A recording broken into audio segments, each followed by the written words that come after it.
Positivity பார்க்குற எல்லா உறவுகளுக்கும் ஹாய். ஸோ எல்லோரும் எப்படி இருக்கீங்க? நான் ரொம்ப நல்லா இருக்கேன். ஸோ இன்றைக்கி வந்து பார்த்திங்கன்னா நான் வீடு வந்து பால் காய்ச்சிட்டேன். ஸோ ஹோம் டூர் நிறைய பேர் கேட்டிருந்தீங்க. ஸோ ஹோம் டூர் நான் உங்களுக்கு காட்டுறதுக்கு முக்கியமான காரணமே வீடு வந்து சிறுசாக இருக்கா பெருசாக இருக்குன்றதுலாம் முக்கியம் கிடையாது. வீட்டில் வாஸ்து கரெக்டாக இருக்கா அப்படிங்கிறது இப்போ நான் இருக்கிற இந்த வீட்டில் சூப்பராக இருக்கும். வாஸ்து டீட்டெயில் ஃபுல்லாக காட்டுறேன், வாங்க பார்க்கலாம். இதுதான் நான் புதுசாக குடி வர போகிறேன் என்னோடய புது ரெண்டல் ஹவுஸு. ஸோ இது வந்து 2BHK, அதாவது 2 பெட்ரூம் இருக்கும், 2 பாத்ரூம் இருக்கும், ஒரு கிச்சன், ஒரு ஹால் இருக்கும். ஸோ இதுக்கு முன்னாடி இருந்த வீடு வந்து ஃபஸ்ட் ஃப்ளோரில் இருப்பேன். ஆனால் இது வந்து கிரவுண்ட் ஃப்ளோர். எனக்கு ரொம்ப ஹாப்பியாக இருக்குது. ஏன்னா தினமும் தொளிச்சு கோலம் போடலாம் நம்ம கையால். இதுக்கு முன்னாடி நான் ஃபஸ்ட் ஃப்ளோரில் இருக்கிறதுனால டெய்லி வீட்டுக்கு முன்னாடி தொடச்சி தான் அதில் நம்ம கொஞ்சம் தான் இடம் இருக்கும், அதில் தான் கோலம் போட்டுகிட்டே இருப்போம். ஸோ ரொம்ப சிம்பிளாக நான் வந்து பால் காய்ச்சிருக்கிறேன். ஸோ காலையிலே வந்து பார்த்திங்கன்னா பிரம்ம முகூர்த்தத்திலேயே நான் வந்துட்டேன். காலையில் 4 மணிக்கு எழுந்திரிச்சு 4:45 எல்லோரும் கிளம்பி வந்துட்டோம். 5:30 மணிக்குள்ளே வாசல் தெளித்து கோலம் போட்டுட்டு சாமி கும்பிட்டுட்டு நாங்கள் வந்து பாலும் காய்ச்சி முடிச்சிட்டோம். நிஜமாகவே நிறையா பேர் வந்து ஹவுஸ் டூர் போடுவாங்க, எங்கள் வீட்டில் இந்தந்த பொருளெல்லாம் இருக்குது இந்த இடத்துலன்னு காட்டுவாங்க. ஆனால் என்னை பொறுத்த வரைக்கும் ஒரு வீடே நமக்கு சரியாக இருந்தாலே நமக்கு வந்து பொருளெல்லாம் முக்கியமே கிடையாது. இதுக்கப்புறம் தான் நாங்கள் பொருளெல்லாம் எடுத்து வைக்க போகிறோம். என்கிட்ட வந்து பெரிய டெக்கரேஷன் பொருளெல்லாம் எதுவுமே இருக்காது. என்கிட்ட எல்லாமே வந்து வீட்டுக்கு தேவையான கொஞ்சம் பொருட்கள் மட்டும்தான் இருக்கும். நான் உங்ககிட்ட காட்டணும்னு நினச்சது என்னென்னா, வாஸ்துப்படி சரியாக இருக்கிற வீட்டுக்கு நம்ம போனோன்னா நிஜமாகவே நமக்கு நிறைய விஷயங்கள் நல்லா தான் நடக்குங்க. இப்போ நான் போயிருக்கிற இந்த வீடு வந்து நான் தேடி தேடி பார்த்து கண்டுபிடிச்ச வீடு. ஏன்னா நிறைய வீட்டில் சென்னையில் வந்து பார்த்திங்கன்னா உங்களுக்கு வாஸ்து செட்டே ஆகாது, எல்லாமே தப்பு தப்பாக இருக்கும். ஆனால் இந்த வீட்டில் எல்லாமே எனக்கு கரெக்டாக எனக்கு கிடச்சிது. ஸோ ஒரு 100% எனக்கு வந்து ரொம்ப சந்தோஷத்தை கொடுத்த வீடுனா இதுதான் அப்படின்னு சொல்லுவேன். ஸோ இந்த வீடு வந்து நார்த் ஃபேஸிங்க, சரிங்களா? இது வந்து வடக்கு பார்த்த ஃபேஸிங்கு எனக்கு ரொம்ப சூட்டபுளாக இருக்கும். இன்னொன்று என்னென்னா, எப்பயுமே வந்து நார்த் ஃபேஸிங் வீடு இருந்துச்சு அப்படின்னாலே உங்களுக்கு ஜன்னல் வந்து இந்த பக்கம் 2 பக்கமுமே இருக்கணும். அதாவது உங்களுக்கு கிழக்கு பக்கமும் ஜன்னல் இருக்கணும், மேற்கு பக்கமும் ஜன்னல் இருக்கணும். இந்த வீட்டில் அந்த ஹால்லே வந்து பார்த்திங்கன்னா இந்த பக்கம் 2 பக்கமுமே ஜன்னல் இருந்துச்சு. அதே மாதிரி கிச்சன் வந்து கரெக்டான இடத்துல இருந்துச்சு. உங்களுக்கு வந்து பாத்ரூமும் தப்பாக கொடுக்காம கரெக்டாக எந்த மூலையில் இருக்கணுமோ கரெக்டாக சென்டரில் கொடுத்துருந்தாங்க. பெட்ரூமும் அந்த மூலையில் நமக்கு வந்து ரொம்ப அழகாக இருந்துச்சு. அதாவது உங்களுக்கு சவுத் வெஸ்ட் கார்னரில் ஒரு மெயின் பெட்ரூமு. ஸோ இந்த பெட்ரூம் தான் வந்து பார்த்திங்கன்னா கொஞ்சம் பெரிய பெட்ரூமாக இருக்கும். இன்னொரு பெட்ரூமும் இருக்குது, அது சின்னதாக இருக்கும். அதே மாதிரி பெட்ரூம்லேயும் வந்து பார்த்திங்கன்னா உங்களுக்கு சவுத் சைடும் ஒரு ஜன்னல் இருக்குது, வெஸ்ட் சைடும் ஜன்னல் இருக்குது. எப்பயுமே வீட்டில் ஜன்னல் வந்து நமக்கு 2 கண் இருக்குல்ல, அந்த மாதிரி தான் இருக்கணும். 2 கதவு இருக்கிற ஜன்னல் தான் இருக்கணும். இந்த வீட்டில் எல்லாமே இருந்துச்சு. அதே மாதிரி மேலே வந்து ஸ்லாப்பும் கரெக்டான டைரக்ஷனில் இருந்துச்சு, தப்பான டைரக்ஷனில் இல்லை. ஸோ இது எல்லாமே எனக்கு பர்ஃபெக்டாக அமைஞ்ச மாதிரி எனக்கு ஒரு மன திருப்தியாக இருந்துச்சு. முக்கியமாக இந்த வெஸ்டர்ன் டாய்லெட் ஒன்று இருக்குது, இந்தியன் டாய்லெட் ஒன்று இருக்குது. வீடு வந்து நல்ல கண்டிஷனில் புதுசாக பெயிண்ட் அடிச்சே கொடுத்துட்டாங்க. இந்த இடம் வந்து பார்த்திங்கன்னா நம்ம வாஷிங் மிஷின் இருக்குது, அதை நான் கனெக்ட் பண்ணிக்கலாம். யூபிஎஸ்ஸுக்குமே தனியாக மேலே இருந்து பார்த்திங்களா அங்கே ஒரு இடம் இருக்குது. ஸோ அங்கே வந்து நம்ம யூபிஎஸ்ஸை அப்படியே வந்து ஃபிக்ஸ் பண்ணிடலாம். வீடு என்கிட்ட சாவியை கொடுத்து ஹேண்ட் ஓவர் பண்ணும்போது எல்லாமே அவங்க ஒரு தடவை க்ளீன் பண்ணி பெயிண்ட் அடித்து நீட்டாக கொடுத்தாங்க. நாங்கள் ஜஸ்ட்டு வந்து ஒரு தடவை அலசி மட்டும் விட்டுக்கிட்டோம். அதே மாதிரி ஹாலில் எனக்கு பிடிச்ச விஷயம் என்னென்னா, ஹாலில் செல்ஃபே இல்லை. ஹாலில் செல்ஃப் இருந்துச்சுன்னா ஏதாவது போட்டு வைப்போம், யாராவது வரும்போது அது அசிங்கமாக இருக்கும். ஆனால் இந்த தடவை எனக்கு வந்து கரெக்டாக அமைஞ்சிருக்கு, எனக்கு பிடிச்ச மாதிரி. ஹாலில் செல்ஃபே இல்லை. இந்த இடத்துல நம்ம வந்து டிவி ஜஸ்ட்டு போட்டுக்கலாம், ஆப்போசிட்டில் வந்து சோஃபா போட்டுக்கலாம்.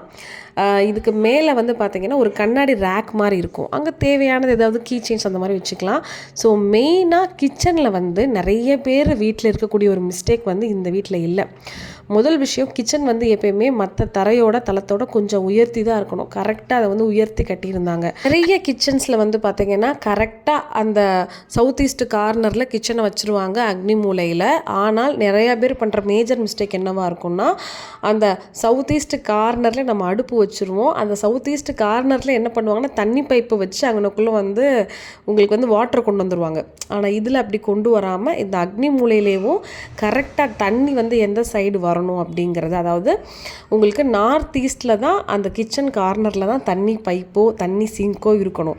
கரெக்டாக எனக்கு இருந்துச்சு. எனக்கு அதுவே ரொம்ப ரொம்ப சந்தோஷமாக இருந்துச்சு. பரவாயில்ல, நம்ம கஷ்டப்பட்டு நமக்கு ஒரு நல்ல வீடு வந்து கிடச்சிருக்குது. ரெண்டல் ஹவுஸ் தான், ஆனாலும் கடவுள் எனக்கு பிடிச்ச மாதிரி கொடுத்துருக்குறாரு. இந்த நியூ இயரில் எனக்கு இதுவே ஒரு பெரிய பிளெஸ்ஸிங்காக இருந்துச்சு. அதே மாதிரி இதுக்கு முன்னாடி நான் இருந்த வீட்டை விட இதுக்கு வந்து பார்த்திங்கன்னா ரூ. 1000 மட்டும்தான் எனக்கு ரெண்ட் வந்து இன்க்ரீஸ் ஆகிருக்கு. ஆனால் எனக்கு இதில் இருக்கக்கூடிய வசதிகள் வந்து அதிகம். இது வந்து உங்களுக்கு பூஜா ரூம் தனியாகவே கொடுத்து டோர்லாம் போட்டு கொடுத்துருக்குறாங்க. பூஜா ரூமு அதே மாதிரி தான் கரெக்டாக இருக்குது. ஸோ நான் வந்து பார்த்திங்கன்னா மார்னிங் 2 சாமி ஃபோட்டோ மட்டும்தான், என்னோடய பிள்ளையாரும் என்னோடய குலதெய்வ ஃபோட்டோ மட்டும் எடுத்துகிட்டு வந்து இந்த வரலி மஞ்சள் இந்த மாதிரி சிம்பிளாக உப்பெல்லாம் வாங்கி வச்சுட்டு வீடு ஃபுல்லாக வந்து தீர்த்தம் வந்துச்சு, தீர்த்தத்தை தெளித்து விட்டுட்டு பூ வச்சு நான் கும்பிட்டுட்டேன். இது கரெக்டான டைரெக்ஷனில் எனக்கு வந்து அந்த கார்னரில், அதாவது நார்த் ஈஸ்ட் கார்னரில் உங்களுக்கு கிழக்கு பார்த்த மாதிரி பூஜை ரூம் நான் அமைஞ்சிருச்சு.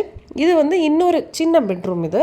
ஸோ இந்த பெட்ரூம்லேயும் சரியான இடத்துல தான் அவங்க வந்து என்ன பண்ணியிருந்தாங்கன்னா, அந்த ஸ்லாப் இருக்குது பார்த்தீங்களா, ஸ்லாபும் இந்த துணி வைக்கிற வார்ட்ரோபும் கொடுத்துருந்தாங்க. ஸோ எனக்கு என்னென்னா, ஒரு பெட்ரூம்னு எடுத்துக்கிட்டிங்கன்னா அதுக்குள்ளேயே வாஸ்து இருக்குல்ல, கிச்சன் எடுத்துக்கிட்டிங்கன்னா அதுக்குள்ளேயும் ஒரு வாஸ்து இருக்கும்ல, அதெல்லாம் எனக்கு சீரியஸாகவே ரொம்ப கம்ஃபர்டபுளாகவும் மன நிறைவாகவும் இருந்துச்சு. ஏன் அப்படின்னா, சொந்த வீடாக இருந்தாலும் சரி, ரெண்டல் ஹவுஸாக இருந்தாலும் சரி, இதில் வாழ போகிறது நம்ம தான் இல்லையா? அப்படி இருக்கும்போது அது எல்லாம் வாஸ்து நமக்கு கரெக்டாக இருந்துச்சுன்னு வச்சுக்கோங்களேன், நம்ம மன நிம்மதியாக இருக்கலாம். ஸோ நான் நினைக்கிறது அதுதான். இது வந்து வீட்டில் 2வது வாசல். இது கிழக்கு சைடு இருக்கும். உங்களுக்கு கொல்லப்புற மாதிரி நீங்கள் யூஸ் பண்ணிக்கலாம். வீடை சுற்றி வந்து உங்களுக்கு கொஞ்சம் ஏரியா இருக்கும். ஸோ கொஞ்சம் நல்ல காற்றோட்டமான வீடு இது. ஹோம் டூர் அப்படின்னாலே நிறைய பேர் வந்து காஸ்ட்லியான திங்ஸ் எல்லாம் எந்தெந்த ரூமில் இருக்குதுன்னு காட்டுவாங்க. இல்லை நிறைய பேர் வந்து அவங்களோட வீட்டில் இருக்கிற ஃபெசிலிட்டிஸ் எல்லாமே உங்ககிட்ட காட்டுவாங்க. ஆனால் நான் வந்து உங்ககிட்ட காட்டணும்னு நினைக்கிறது, வீட்டில் வந்து எவ்வளோ காசு இருந்தாலும், எவ்வளோ அவங்க காஸ்ட்லியான திங்ஸ் வச்சுருந்தாலும், அந்த வீடு நமக்கு ராசியான வீடாக இருக்கணும். அதாவது சின்ன வீடாக இருந்தாலும் சரி, குடிசை வீடாக இருந்தாலும் சரி, அந்த வீடு வந்து நமக்கு நல்லது கொடுக்கணும்னு ஒன்று இருக்குது. அதை தான் நான் நம்புகிறேன். ஸோ நான் இன்றைக்கி உங்களுக்கு காமிச்சது வாஸ்து வந்து தெளிவாக இருக்கிற வீட்டுக்கு போனால் தான் நமக்கு ரொம்ப ரொம்ப நல்லது. இப்போ நானே இந்த வீடு சேஞ்ச் பண்ணுறதுக்கு காரணம் என்னென்னா, என்னுடைய இப்போ இருக்கிற வீட்டில் வந்து பார்த்திங்கன்னா உங்களுக்கு சவுத் வெஸ்ட் கார்னரில் டாய்லெட் இருக்குது. அப்படி இருக்கவே கூடாது. அது எனக்கு உறுத்திக்கிட்டே இருந்துச்சு ரொம்ப நாளாக. கிட்டத்தட்ட இந்த வீட்டில் நான் 3 வருஷமாக இருக்கிறேன்.